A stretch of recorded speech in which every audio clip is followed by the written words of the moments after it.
Yeah, you need an initial hole. I don't care if my pants get wet. Where's the lid? Welcome in to Keep It About Ball, bitch. Just a splash. Shitbag lizard people. Bro's QB2 is Aiden O'Connell. Fuck Sean Payton. Actually, when you add up the pick value, when you crunch numbers, who the fuck's Jennifer?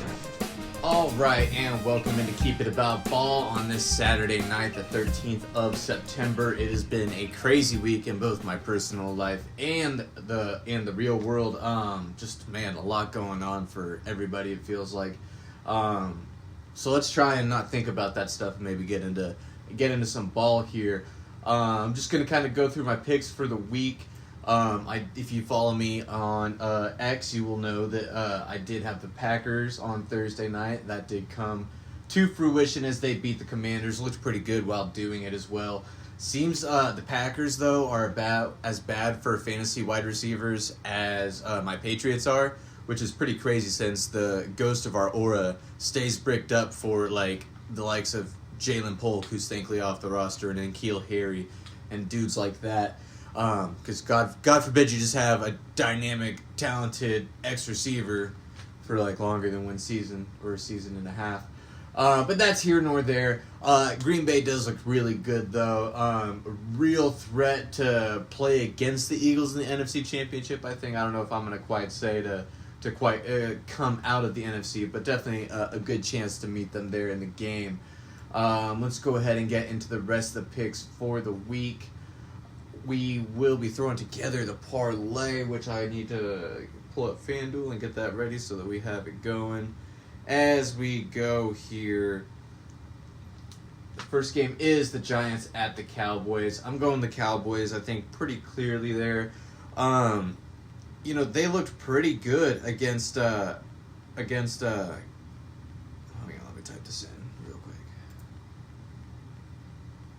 Get pulled up so we can make the parlay as we go. But no, the Cowboys looked pretty good against the Eagles, honestly. Defense held Saquon under 4 yards a carry, shut down the outside receivers. Devontae Smith and A.J. Brown didn't do anything. If Jalen Hurts isn't Jalen Hurts and can do what he does on the ground, Philly probably doesn't win that game. Dallas Goedert had a nice game too, but he's not playing in this one. Or that's for the next game anyways. But yeah, I'm going to the Cowboys here. It feels really comfortable. The -4.5 feels pretty comfortable too. And that is actually going to be the first leg of the Keep It About Ball parlay for the week. So we are going to go ahead and find Dallas -4.5 right there and lock that in. And move on to the next game, which is the Seahawks at the Steelers.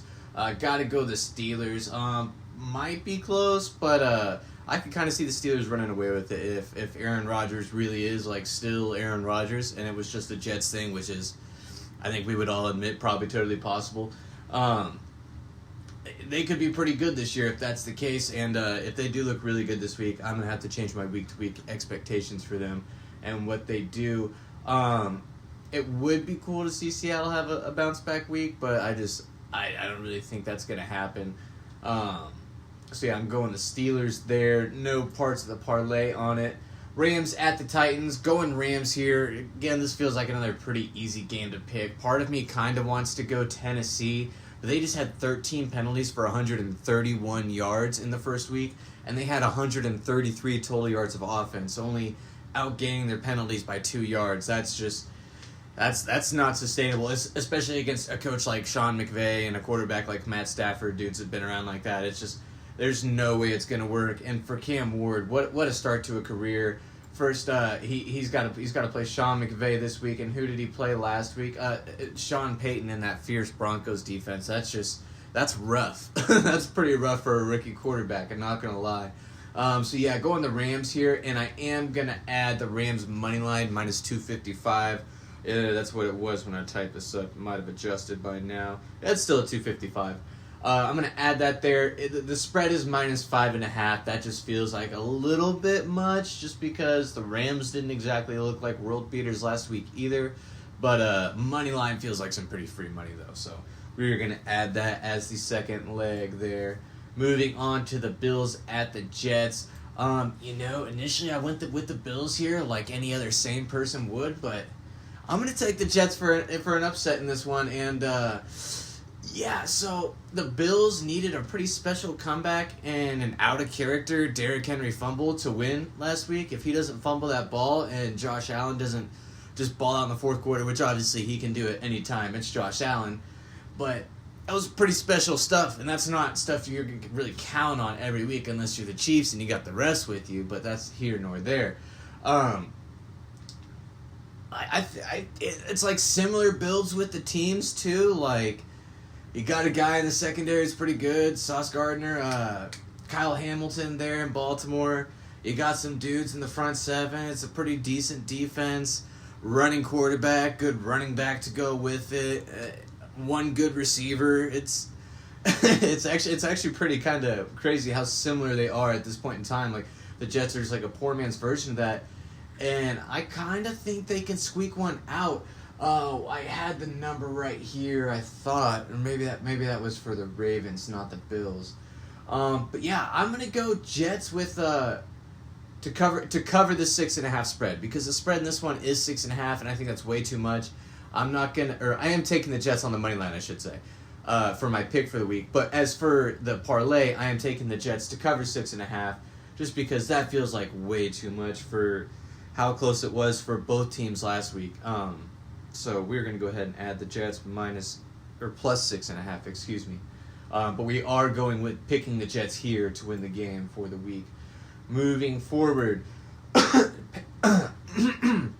Patriots at the Dolphins. This is probably going to be a gross game, I'm not going to lie. I've heard some people predicting like a low-key shootout, and I don't think so. I don't think either offenses are very good. I'll start with the Dolphins, and I guess their defense just isn't that great, and the offense is either like injured right now, or like they hate each other, and just like the vibes are way off there, and I don't think their offense is going to be very good, and I don't think they have a kind of defense that can step up and carry them to like win games and stuff like that. But like that said, I also don't think the Patriots' offense is going to be very good. Did not like what Josh McDaniels was doing week one. Like, why is Drake May dropping back like 50 fucking times? That's retarded. Like, you just drafted this awesome running back. You've got a guy like Ramondre who can ground and pound and wear down a defense and run the ball, 15 to 20 times a game.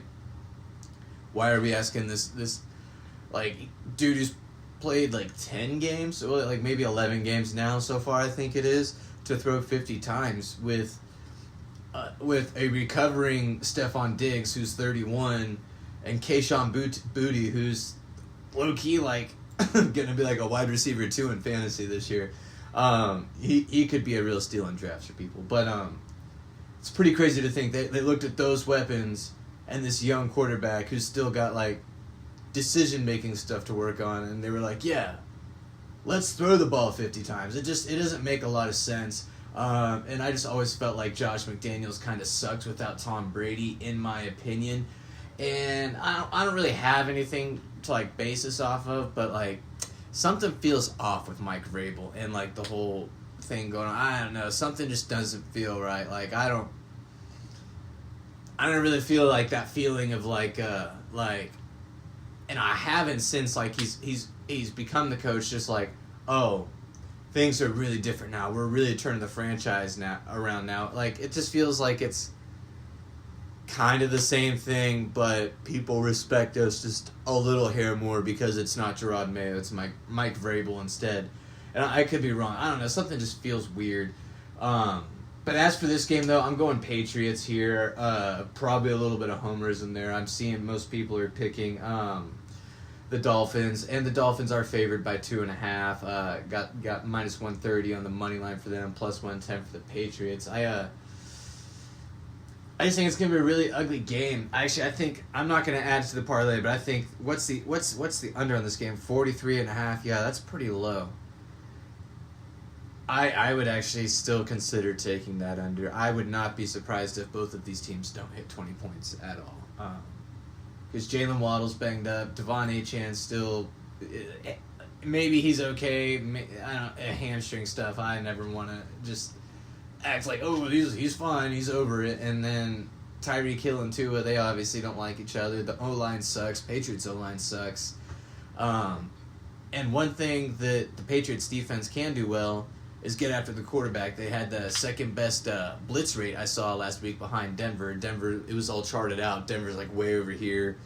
You know, Patriots are like a distant second, and then third and fourth are like a ways behind them. That was kind of encouraging to see. We'll see what happens when Gonzo gets back, but honestly, I hope they don't rush him because this already low-key maybe I'm just a pessimist, but it already kind of feels like the season's getting close to being lost, and like we may as well just kind of work for a top 10 pick and revamping the roster for next year because I think I have my hopes too high. Anyways, next game, Jaguars at Bengals, taking the Bengals.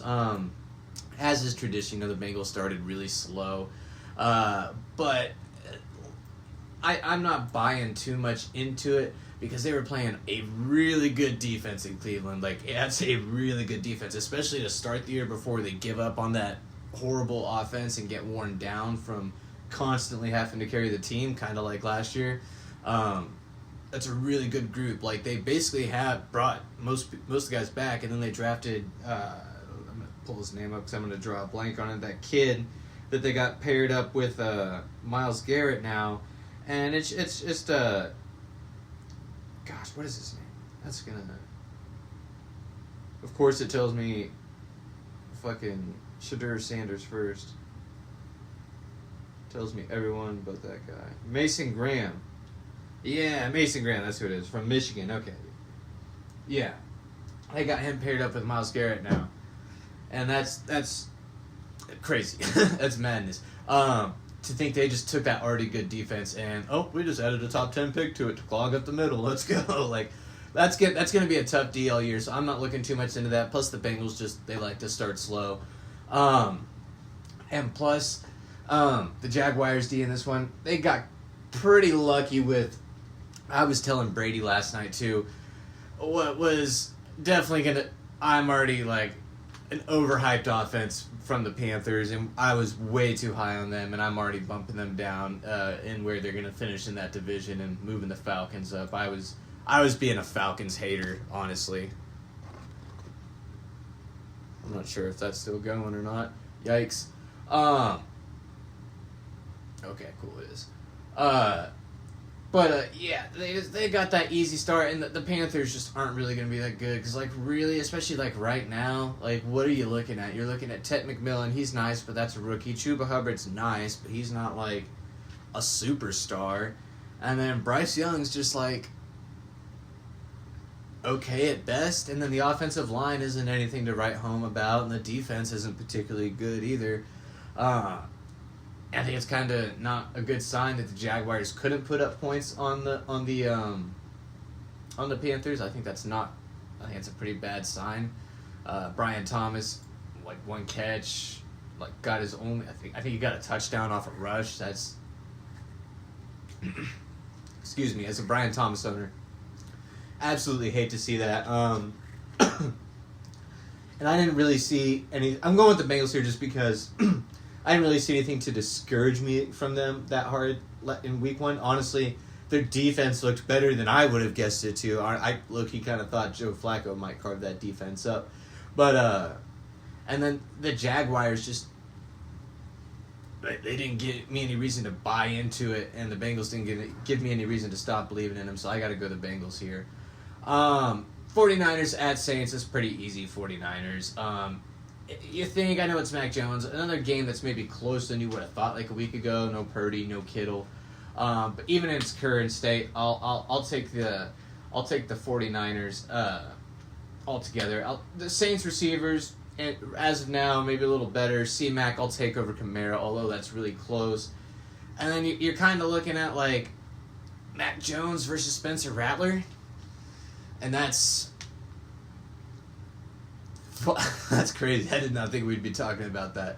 I guess Spencer Rattler, it's not that crazy of a thought, but I think it's going to be pretty easy for San Francisco to maybe confuse a guy like a rookie like Spencer Rattler and just pressure him. I think they can shut down Kamara, and I don't think their defense can really. I don't think they can stop Christian McCaffrey, and I think if he can have an okay day running the ball, then they're going to be able to establish play action.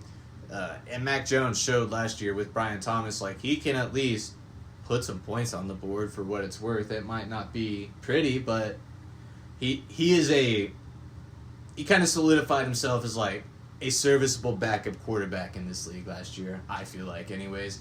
And the jury's still out on Spencer Rattler. And there's just, as far as the defenses go, a lot more talent on the San Francisco side, in my opinion, and the coaching, obviously. I'm going to give San Francisco the nod there. What did I type in here? I'm not taking anything in this one. The spread is -3. Money lines are -166 and +140. I think the numbers kind of show you that, like, they think San Francisco's going to win the game decently. Like, 3 points is an okay spread. They don't think it's going to be, like, super close. But, like, the money line being really close like that with that spread, I think is kind of weird. Normally when you see the money lines that close, I feel like it's more like a 1.5 point spread, maybe 2 points. But it's 3 on this one. So I feel like that's kind of the books, like, leaving some room for error. Like, you know, it is Mac Jones. 49ers do have a ton of injuries, and just, you never know. Like, the Saints might sneak one out. It's week 2. It's early in the year. Crazy shit happens, you know, this time of year. This is when that stuff happens. Moving on, though, Browns at Ravens. Probably, I'm going to say I had it typed up as my upset of the week. I must have forgot that I picked the Jets over the Bills when I was typing that, though. I guess I'm going with the upsets this week. I'm going to take the Browns here in this one. You know, like I was just kind of getting to with them against Cincinnati. Their defense is really good. That's a talented and really good offense that they shut down week 1 and barely lost to. And I feel like they can kind of do enough to not stop Derrick Henry, but keep, you know, like 4 yards a carry instead of, you know, like 8 or 9, and at least keep Lamar Jackson, like, from killing them. You know, Lamar's going to do Lamar things, but just contain him from, I think they can contain those guys from, like, controlling the game and dictating everything, and kind of maybe make Lamar have to throw, which he can beat you if you make him throw, but he's not always really guaranteed to. And they just gave up 42, had that big collapse. And this was the stat I was thinking of when I was talking about the Bills game. Cleveland just ran 70 plays against Cincy. Wait, hold up. I think that was supposed to be able to know. I typed that wrong and read that wrong. My bad. The Ravens defense just had like 70 plays ran on them, 70 plus plays ran on them by Buffalo. So I feel like they could be a little worn down. I feel like it's kind of a good storm for an upset right here. I am going with the Browns for my pick for the week. As far as adding to the parlay, which I might have missed a leg or two, the spread here is 11.5, and to me that's just way too much. So I am gonna add the 11.5 onto the parlay. Let's go ahead and do that real quickly and make sure I did not miss anything else. Got Cleveland. Okay, no, I did not miss anything. Sweet. Cool. All right, next up we got the Broncos at the Colts. I am going the Broncos here.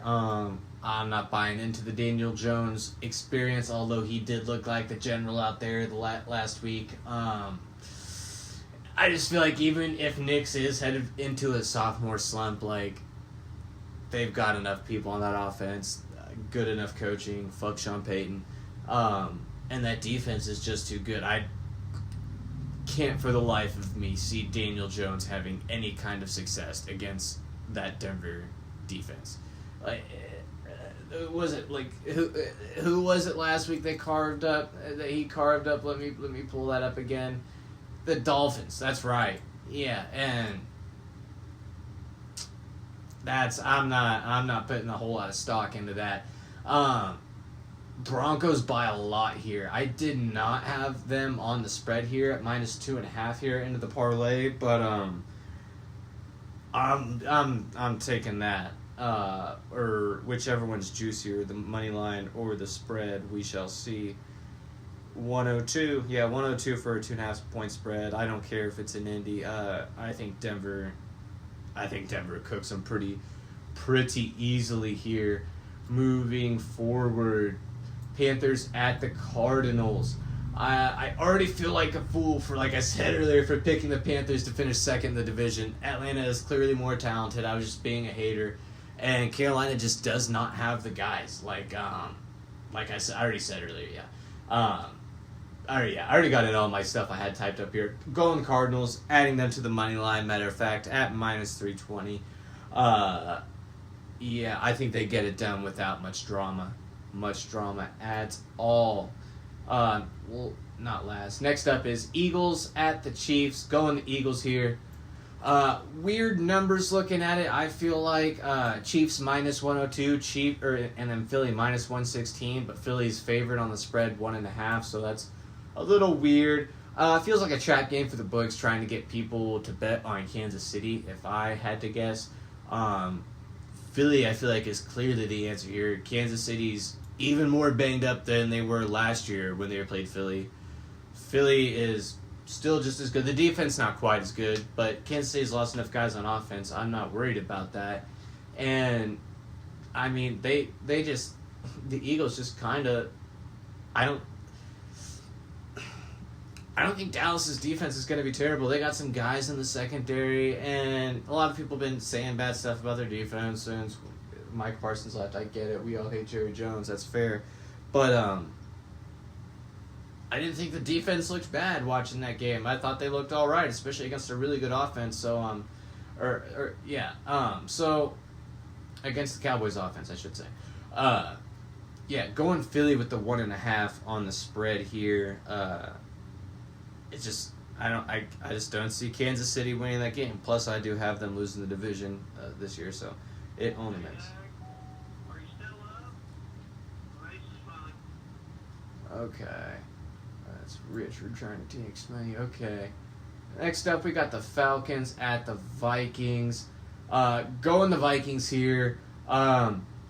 I'm sure I'm an idiot who doesn't know ball for saying this, but I would like to see another game or two out of McCarthy before I hop on the franchise QB bandwagon. Yeah, he did finish really strong, but the first half of that game was really bad too. I want to see another game or two before we start busting nuts all over about JJ McCarthy or whatever. I don't know. I think it's a little premature. But yeah, anyways, still going Minnesota here. They just got the better weapons, and honestly, I don't like Michael Penix any more than I like JJ McCarthy right now. And I'd probably go with JJ McCarthy over Michael Penix, and all of JJ McCarthy's weapons and his coach and his defense. Another game. A lot of these games feel like really obvious to me, which maybe is gonna come back and really slap me in the face later and make me look like an idiot. But a lot of these games just feel like kind of predictable. Like, I feel like Minnesota should really like kind of handle these guys, even if JJ just plays like somewhere in the middle of like where he was from the start to the end of like the last game. If he just plays like somewhere in the middle of like that, you know. I think the Vikings get it done probably by like a touchdown, maybe 10 points. Honestly, 3.5 points is a decent spread. Vegas obviously isn't going to be as crazy about it as me. But I am actually adding Minnesota to the parlay here at -184 on the money line. So let's go ahead and get that right there. Scroll too far because that says Vikings versus the Bengals, and that's next week. Alright. Next up, we got the Buccaneers at the Texans. I think most people will take the Bucs here, but the Texans fell just short of what I think was kind of like a better version of like a pretty similar team here with the Buccaneers. Talking about the Rams and the Buccaneers being kind of similar. Like good running back, not old, but veteran, good QB, couple of good receivers on the outside. And then the defense is like, you're like, okay, it's not elite, but it's good. It's just, I feel like pretty similar teams. Not a lot going on at tight end for either team, either. Nothing super special going on there. And I feel like the Rams are just a hair better all around than the Buccaneers. So I think the Texans can get it done here against the Bucs.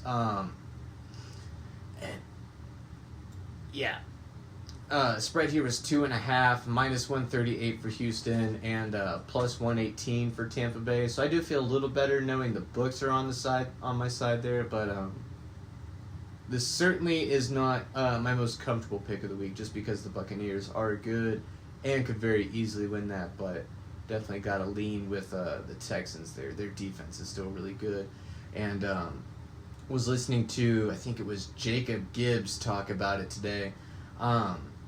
And after he, charts all the film and stuff and everything and talking about it, and like all the things that were going wrong, I guess, with the Texans. Obviously, I'm kind of paraphrasing here.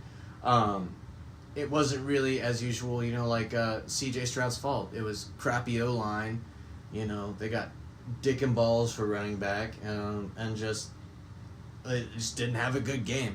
And I wasn't too worried about it, and it was pretty nice to hear someone as smart as like Jacob Gibbs saying something like, yeah, don't worry about it. It's the offensive line, not like everybody else on the team, besides maybe like the running backs.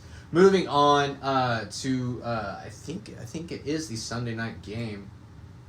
Or no, excuse me, this is the Monday night game. That was the Sunday night game. The Monday night game, the Chargers at the Raiders. Feels pretty easy. Another game feels pretty easy. Maybe too easy. Something tells me Las Vegas goes in there and maybe sneaks, or not goes in there, I guess they're at home.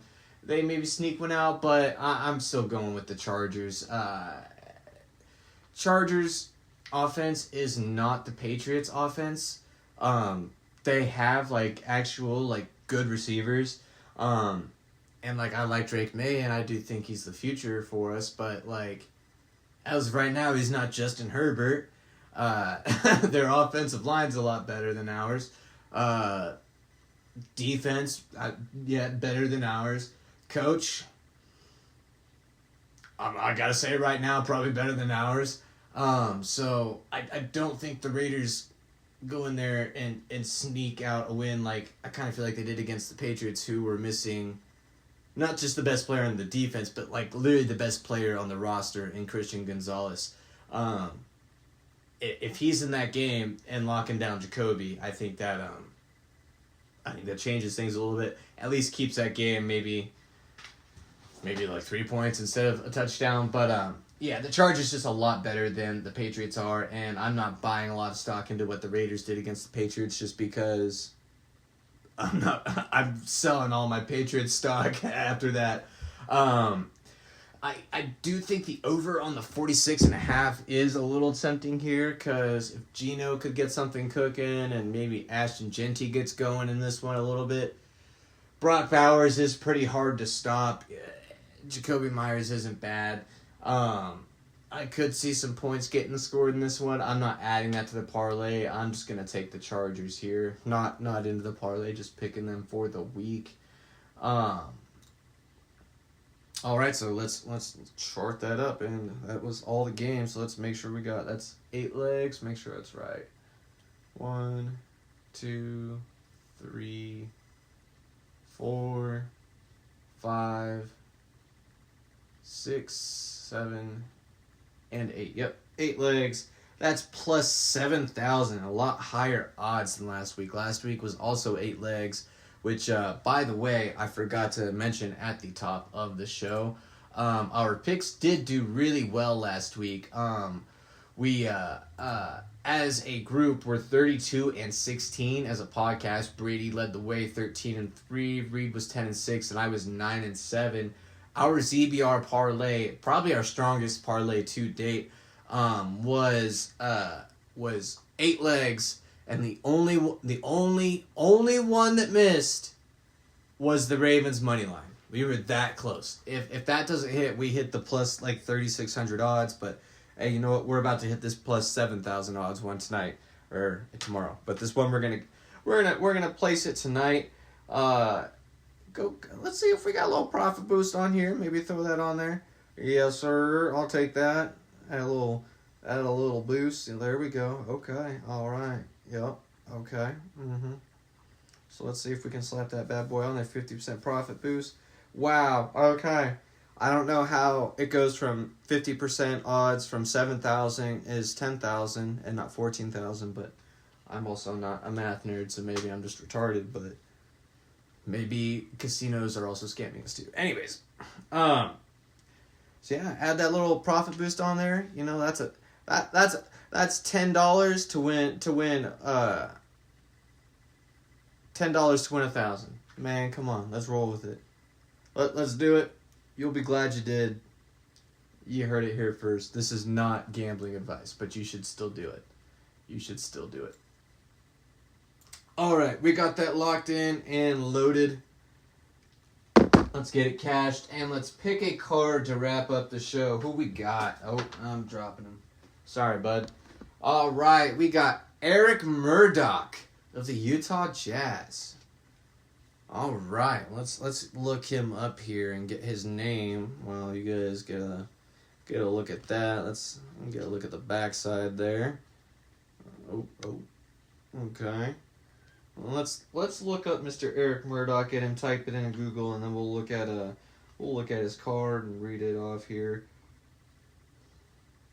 Not Eric Murdoch. That would be racist, bro. Come on, I need Murdoch here. Let's go. All right. Okay, so let's look at his card before we do it. It looks like... Alright, so this card came out in 92, and he was a rookie. So, he averaged in that year, he played 50 games, shot about 42% from the field, 75% from free throw, 54 rebounds, 92 assists, 30 steals, 7 blocks, 203 total points, averaged 4 points a game. And down here it says about him, Murdoch was a part of the postseason deal. What? They brought Blue Edwards to Milwaukee and sent Jay Humphries and Larry Krystkowiak, that's definitely a 90s center's name, to the Utah Jazz. A thrilling collegiate player while at Providence, Murdoch finished his collegiate career as the NCAA's all-time leader in steals with 376. Put some respect on Eric Murdoch's name. I highly doubt that record still stands just because... Well, actually, you know... That's all-time? Actually, it probably does because nobody plays 4 years anymore. So he might. We're going to look that up on a separate tab here. NCAA B all-time steals leader. I'm a little curious on this one. Alright, so the record holder now is, in Division 1 anyways, Jacob Gilyard of Richmond with 466 steals. Number 2 is Chipper Harris of North Carolina AT&T with 450 steals. John Linehan of Providence, 385 steals. And then our guy, Eric Murdoch, right here in 4th place all time now at 376. Also a Providence product. So a lot of thieves there in Providence. I think it's really funny the top 4 schools in that are Providence, Richmond, and North Carolina AT&T. Oh, man, I love it. And actually, that does remind me, North Carolina AT&T, that come probably like basketball season, I would say here in another week or two. I know it's not quite basketball season. And I'm going to try to get back into the daily scores game on here and try and get that published in the morning and out by like 6 a.m. so that You know, you can listen to it, get your scores and everything from the night before. You don't gotta listen to the bullshit on ESPN telling you, oh, well, guess who stopped in the house? It's this fucking woke retard was in here to watch this game. We're not going to tell you about the score of this game. We're not going to talk about this game because we're too busy dick riding someone else and you don't fucking care about. You've already sick about hearing them for years, and I'm ranting. Anyways, it'll just be the scores, and it'll be me ranting instead of ESPN, which, for better or for worse, that's what's going to happen. For better or for worse. So I'll wrap it up there. I kind of want to chill out for the rest of the night and finish my burrito. Please make sure hit subscribe. If you're on Twitter, follow me at ZachGotThatDog. Follow the show at Keep It About Ball. Hit the like and subscribe buttons on all the podcasts, YouTube stuff. Help your boy make a few cents. Maybe feel a little bit of self-validation. And yeah, man, you know, the season's already ticking away, gang. So, like, enjoy it while it lasts because we're already about to be down 2 weeks and down to, like, 15 regular season weeks. That's not a lot. So, make sure your lineup's set. And until next time, keep it about ball. Shitbag lizard people. Bro's QB2 is Aiden O'Connell. Fuck Sean Payton. Actually, when you add up the pick value, when you crunch numbers, who the fuck's Jennifer?